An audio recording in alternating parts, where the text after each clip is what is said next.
अगला क्वेश्चन हो जाएगा हमारा वेव। अब देखो रेजोनेंस कहाँ कहाँ देखने को हमें मिलेगा उसके बारे में हम डिस्कस करेंगे। अगर lone pair and pi bond resonance, यानी कि लोन पेयर और पाई बॉन्ड रेजोनेंस देखते हैं। देखो पहले हम एक एग्जांपल ले लेते हैं।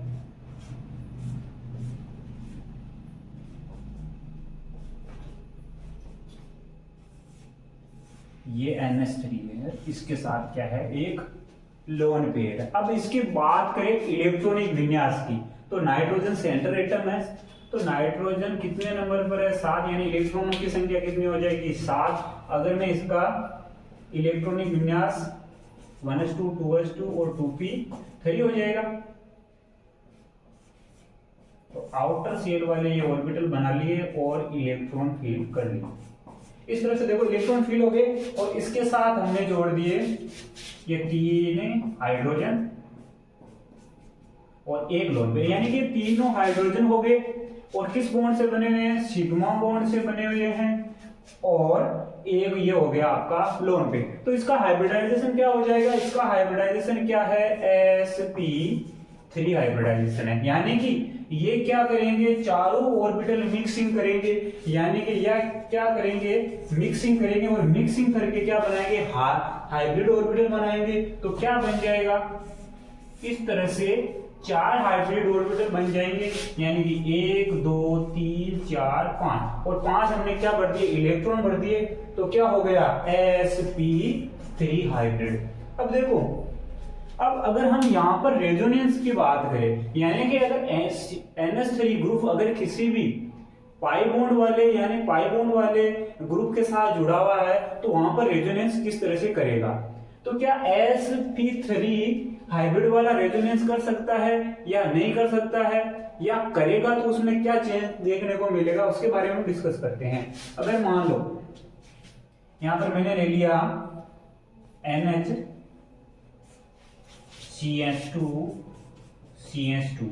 और यहां पर इसके साथ 2 हाइड्रोजन और ये हमने जोड़ दिया नाइट्रोजन।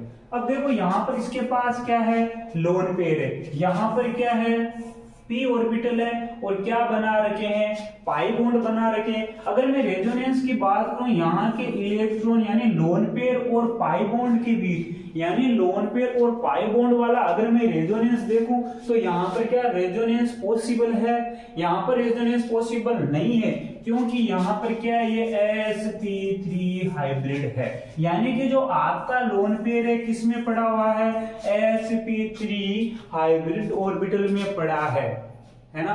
तो और रेजोनेंस के लिए हमें क्या चाहिए, p ऑर्बिटल चाहिए, क्योंकि p ऑर्बिटल क्या बनाते हैं, पाई बॉन्ड बनाते हैं। तो अब इसके लिए क्या होगा, तो इसके लिए क्या होगा, यहां से एक p ऑर्बिटल क्या हो जाएगा, प्योर p ऑर्बिटल क्या हो जाएगा, बाहर हो जाएगा। यानी इस 4 में से एक p प्योर ऑर्बिटल क्या हो जाएगा, बाहर हो जाएगा। यानी कि p प्योर ऑर्बिटल क्या होगा, बाहर होगा, और लोन पेयर किस में आ जाएंगे, इस p ऑर्बिटल में आ जाएंगे। अब देखो इसमें होगा क्या, फिर यहां पर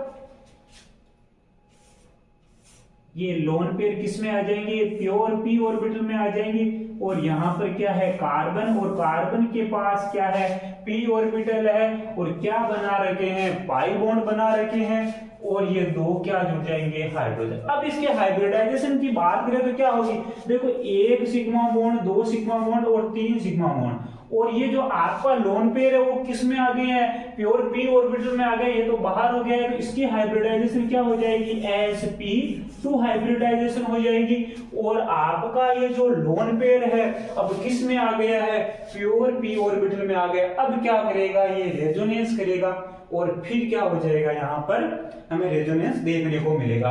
तो यहाँ के लोन पेयर कहाँ आएंगे, यहाँ आएंगे। अगर मैं इसकी आगे से बात करूं तो क्या हो जाएगा, यहां पर क्या बन जाएगा, डबल बॉन्ड बन जाएगा, और यहां पर क्या हो जाएगा, यहाँ के इलेक्ट्रॉन यानी कि यहाँ के पाई बॉन्ड वाले इलेक्ट्रॉन कहाँ आ जाएंगे, इस कार्बन सेंटर पर आ जाएंगे, और इस तरह से हमारा क्या होगा, रेजोनेंस चलता रहेगा। और ये वापस आएगा तो क्या करेगा, वापस क्या बना देगा, यहाँ पर लोन पेयर बना देगा। और वापस जाएगा तो क्या कर देगा, यहाँ पर माइनस चार्ज बना देगा। तो इस तरह से क्या होगा, ये यानी कि जो sp3 हाइब्रिड से निकलकर यानी कि p प्योर ऑर्बिटल में क्या हो जाएगा, आ जाएगा, यानी कि p ऑर्बिटल एक बाहर हो जाएगा और हमारे लोन पेयर किस में आ जाएंगे, प्योर p ऑर्बिटल में आ जाएंगे। फिर क्या होगा, रेजोनेंस होगा। अब देखो इसके बाद में हम दो एग्जांपल डिस्कस करते हैं कि कौन से मतलब कि किस कंडीशन में पाई बॉन्ड यानी जो लोन पेयर है वो क्या करेंगे, रेजोनेंस में भाग लेंगे, और कौन सी कंडीशन में क्या रेजोनेंस मतलब कि जो लोन पेयर रेजोनेंस में भाग नहीं लेंगे। तो सबसे पहला इस तरह से मैंने कोई 6 मेंबर रिंग बना दी और इसके साथ जोड़ दिया NH2, है ना। इस तरह से मैंने एक बेंजी रिंग बना दी, ये हो गई बेंजी रिंग, और इसके साथ जोड़ दिया मैंने NH2। अब देखो, अब लोन पेयर दोनों के पास है, दोनों के पास लोन पेयर है। अब देखो ये तो क्या करेगा, रेजोनेंस में भाग लेगा, लेकिन यहाँ पर रेजोनेंस नहीं मिलेगा हमें देखने को। क्यों नहीं मिलेगा, यहाँ पर अल्टरनेटिव यानी कॉन्जुगेशन है ही नहीं, यानी लोन पेयर सिंगल बॉन्ड फिर डबल बॉन्ड होना चाहिए, लेकिन यहाँ पर देखो क्या हो रहा है, रेजोनेंस हमें देखने को मिल रहा है, यानी कि कॉन्जुगेशन देखने को मिल रहा है, यानी कि देखो lone pair single bond double bond, तो यहाँ पर क्या मिल रहा है, कॉन्जुगेशन मिल रहा है, तो यहाँ पर क्या होगा, रेजोनेंस मिलेगा। तो यहाँ पर मैं ये कह सकता हूँ कि ये जो आपका लोन पेयर है ये क्या है, डी लोकेलाइज्ड है, यानी कि डी लोकेलाइज्ड है, लेकिन ये क्या है, लोकेलाइज्ड है, यानी कि ये क्या है, जो आपका लोन पेयर है ये लोकेलाइज्ड है, और इसकी हाइब्रिडाइजेशन क्या हो जाएगी, इसकी हाइब्रिडाइजेशन क्या हो जाएगी, sp3 होगी। लेकिन यहां पर क्या होगा, यहां पर जो आपका लोन पेयर है प्योर p ऑर्बिटल में क्या आ जाएगा, p ऑर्बिटल में आ जाएगा, यानी कि एक p ऑर्बिटल क्या होगा, बाहर होगा, और वहां पर क्या हो जाएगा, ये लोन पेयर आ जाएगा, और फिर क्या करेगा, रेजोनेंस में भाग लेगा। तो यहां पर क्या होगा, यहाँ के इलेक्ट्रॉन कहाँ जाएंगे, यहाँ, और इसके आएंगे यहाँ। इस तरह से यहाँ पर क्या होगा, कॉन्जुगेशन के कारण रेजोनेंस देखने को मिलेगा, लेकिन इस कंडीशन में क्या होगा, कोई रेजोनेंस नहीं मिलेगा। अब बात करूं मैं इसकी कि कौन सा बेस होगा, यानी दोनों ही बेस है, यानी कि ये भी क्या कर सकता है, डोनेट कर सकता है इलेक्ट्रॉन, यानी कि ये लोन पे डोनेट कर सकता है, ये भी कर सकता है, लेकिन ये ज्यादा करेगा। ज्यादा करने का कारण क्या है कि ये कोई भी कॉन्जुगेशन या रेजोनेंस में भाग नहीं ले रहा है, यानी कि ये फ्री बैठा है। अगर इसके पास क्या है, कोई भी आएगा तो ये क्या करेगा, झटाक से क्या कर देगा, अपने इलेक्ट्रॉन डोनेट कर देगा, यानी बेस का काम करेगा, है ना। लेकिन ये नहीं करेगा, ये यानी कम करेगा, क्योंकि ये रेजोनेंस में क्या हो रहा है, वेस्ट हो रहा है। तो ये क्या हो जाएगा, यहाँ पर मैं इसको गुड बेस भी कह सकता हूं, यानी कि ये क्या है, एक गुड बेस भी है, लेकिन ये क्या है, पुअर बेस भी है।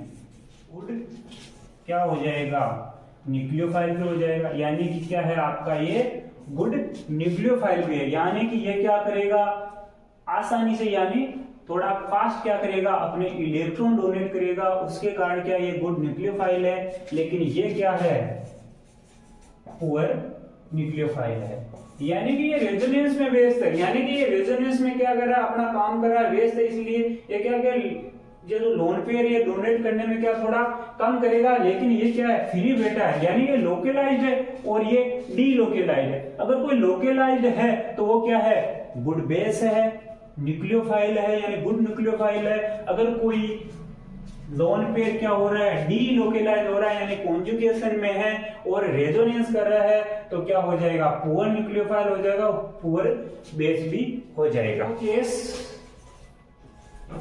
नंबर 2, केस नंबर 2 डिस्कस करते हैं। देखो इस तरह से कोई मैंने एक एग्जांपल ले लिया, यहाँ पर नाइट्रोजन जुड़ा है, इसके साथ ये H और ये लोन पेयर। अगर मैं इसके हाइब्रिडाइजेशन की बात करूं तो यहाँ पर इसकी हाइब्रिडाइजेशन क्या है, sp2 है, यानी कि ये जो आपका लोन पेयर है किसमें है, sp2 हाइब्रिड ऑर्बिटल में है। तो क्या ये रेजोनेंस में भाग लेगा, तो उसके बारे में हम देखते हैं, है ना। तो इसकी क्या है, अगर मैं इसकी बात करूं इस तरह से, ये sp2 हाइब्रिड है, यानी कि sp2 हाइब्रिड ऑर्बिटल में पड़ा है, इसके साथ में ग्रुप जोड़, जैसे यहां पर हो गया CH2, यहां पर नाइट्रोजन डबल बॉन्ड CH2 इस तरह से है। अब देखो इसके पास क्या है, लोन पेयर है, यहां पर क्या है p ऑर्बिटल है, यहां पर भी क्या है p ऑर्बिटल है, और यहां पर भी क्या है p ऑर्बिटल है। ये बॉन्ड देखो यहां पर बना दी और यहां पर देखो। अब देखो इस कंडीशन में क्या होगा, मैं इसको इस तरह से बना देता हूं और ये बना देता हूं p ऑर्बिटल।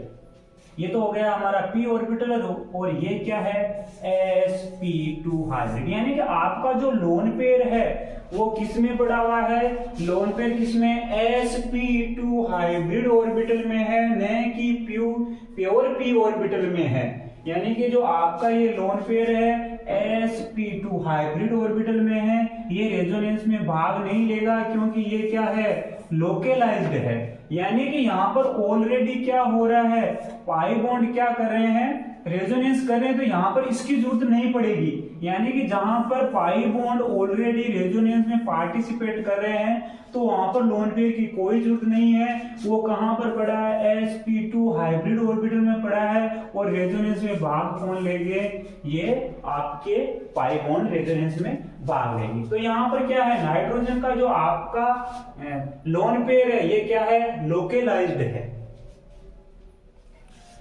इस तरह से हम एक एग्जांपल और देखते हैं ना। एग्जांपल नंबर 2 देखो, इस तरह से बेंजीन रिंग है और मैंने लगा दिया OH ग्रुप, ये क्या बन गया अब फिनोल। अब देखो इसके पास कितने लोन पेयर है, 2 लोन पेयर है। अब बात करते हैं रेजोनेंस की कि कौन सा लोन पेयर रेजोनेंस में भाग लेगा और कौन सा नहीं लेगा। यानी कि जो लोकलाइज्ड होगा वो क्या करेगा, रेजोनेंस में भाग नहीं लेगा, और डी लोकलाइज्ड होगा वो क्या करेगा, रेजोनेंस में भाग लेगा। अब जो लोकलाइज्ड वाला लोन पेयर है वो कौन से मतलब कि हाइब्रिड ऑर्बिटल में है, तो ये तो क्या है प्योर p ऑर्बिटल में होगा, तभी क्या करेगा, रेजोनेंस में भाग लेगा। लेकिन ये लोकलाइज्ड वाला क्या है, ये sp2 हाइब्रिड ऑर्बिटल में पड़ा हुआ है, तो ये क्या करेगा, यहां से इस प्रकार से रेजोनेंस करके क्या कर लेगा, रेजोनेंस में भाग लेगा। लेकिन ये जो लोकलाइज्ड वाला है ये क्या है, sp2 हाइब्रिड ऑर्बिटल में पड़ा हुआ है, ये रेजोनेंस में भाग नहीं लेगा। तो देखो यहाँ पर ऑक्सीजन के पास 2 प्रकार के लोन पेयर है, तो एक तो क्या है लोकलाइज्ड है और एक है डीलोकलाइज्ड। जो लोकलाइज्ड है वो क्या कर रहा है, रेजोनेंस में भाग ले रहा है और प्योर p ऑर्बिटल में है, और जो लोकलाइज्ड है वो क्या है, sp2 हाइब्रिड ऑर्बिटल में पड़ा हुआ है। इसके साथ हमारा रेजोनेंस का वेग का जो क्वेश्चन था वो हमने डिस्कस कर लिया। इसके बाद में हम देखेंगे जो रेजोनेंस में स्टेबिलिटी है, यानी किसकी ज्यादा होगी, यानी कौन सा ग्रुप ज्यादा मतलब कि रेजोनेंस दिखाएगा। और यहाँ पर जो रेजोनेंस होता है, यानी कोई भी फंक्शनल ग्रुप द्वारा रेजोनेंस देखने को मिलता है, उसको हम मेसोमेरिक इफेक्ट भी कहते हैं। तो कौन से यानी टाइप्स ऑफ रेजोनेंस देखेंगे, +R, -R या +M या -M, उसके बारे में हम डिस्कस करेंगे अगले लेक्चर में।